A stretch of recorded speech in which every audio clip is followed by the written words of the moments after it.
In this video we will discuss an important rule that is called octet rule. बहुत सारे ऐसे elements होते हैं जो एक दूसरे के साथ रिएक्ट करते हैं ताकि उनकी जो इलेक्ट्रॉनिक कॉन्फ़िगरेशन होती है वो 8 वैलेंस इलेक्ट्रॉन्स फॉर्म करें। वैलेंस इलेक्ट्रॉन का मतलब ये होता है कि जब कोई भी दो एटम बॉन्ड बनाते हैं तो उनके आउटर मोस्ट शेल में कितने इलेक्ट्रॉन्स मौजूद होंगे, तो उसको हम बोलते हैं वैलेंस इलेक्ट्रॉन्स। अब कैटाइन क्या होता है? अब इसी तरह से ये अपने 8 इलेक्ट्रॉन्स अचीव करने के लिए जो एटम्स होते हैं ये कैटाइन बना लेते हैं या वो एनाइन फॉर्म करते हैं।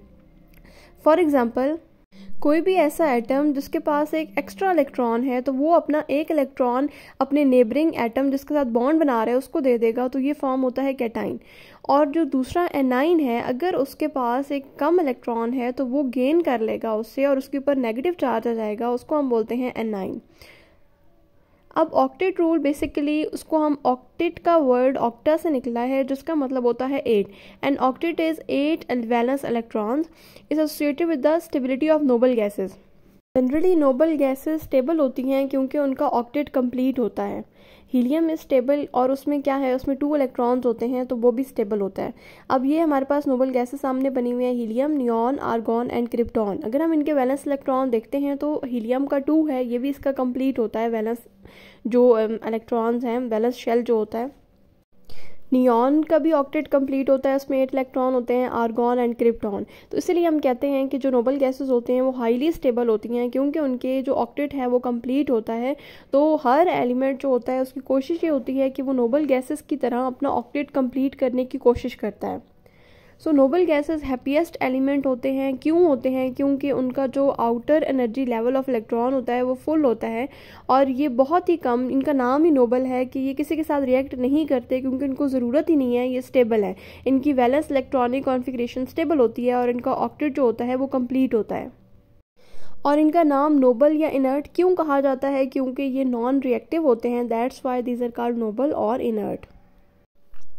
Metals wants to be happy, इसका मतलब ये है कि मेटल की जनरली कोशिश ये होती है कि वो कैटाइन बनाते हैं। कैटाइन का मतलब ये होता है कि उनके जो आउटर मोस्ट इलेक्ट्रॉन होते हैं वो लूजली बाउंडेड होते हैं और वो आसानी से अपने इलेक्ट्रॉन लूज़ करते हैं और वो कैटाइन बनाते हैं। उनके ऊपर जनरली पॉजिटिव चार्ज होता है and they resemble the nearest noble gas.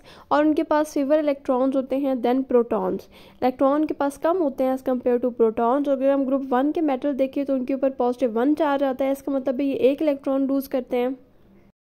Group 2 metal की बात करते हैं तो उनके ऊपर चार्ज जो होता है वो 2 पॉजिटिव होता है एंड ग्रुप 3 मेटल्स के ऊपर चार्ज 3 पॉजिटिव होता है। It means that they lose 3 electrons.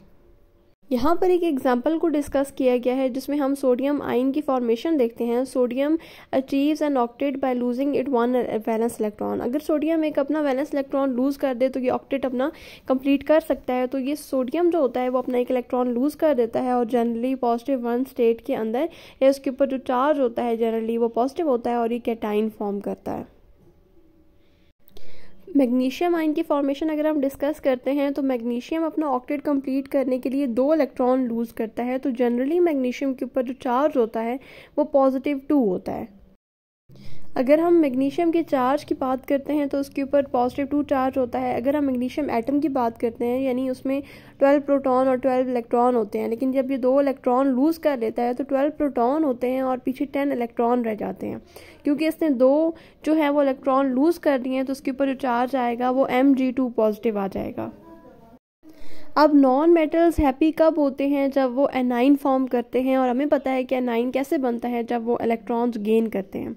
Have more electron than protons क्यों होते हैं इसमें? क्योंकि ये इलेक्ट्रॉन को गेन कर लेते हैं तो नंबर ऑफ इलेक्ट्रॉन ज़्यादा हो जाते हैं as compare to number of proton. और ये जो नेगेटिवली चार्ज आइंस बनाते हैं इनके ऊपर -1 चार्ज भी हो सकता है, -2 और -3 चार्जेस भी हो सकते हैं।